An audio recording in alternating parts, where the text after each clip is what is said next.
Nakita ko tong viral video na to na yung pusa, inatake yung owner niya. Hi guys, Doc Ara here. And if nagtataka kayo, bakit ganito get up ko? Actually, nasa Kapon Drive ako ngayon. Spay and Neuter Drive. And very timely dahil nag-viral tong video na to. Makikita nyo or mapapanood nyo, inatake niya bigla yung owner niya.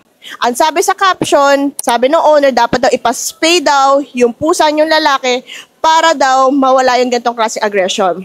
Let me correct some things, okay? General term ang neuter. Spay is for female, castration is for male pets. When it comes to kapon or spay and neuter, bakit nga ba nagle-lessen yung aggression ng pets or possibly mag-lessen aggression? Aggression is connected to the hormone called testosterone. Wherein, kaya yung ibang mga male cats or male dogs, mas aggressive kapag hindi pa nakakapon, meron silang high supply of testosterone. May point naman si owner. Pwede talaga bumaba yung aggression level ng pusa niya kapag kinapon. Pero may factor rin if behavioral aspect ito. Since mag-isa lang yung cat, walang release ng energy, doon siya naglalabas ang aggression.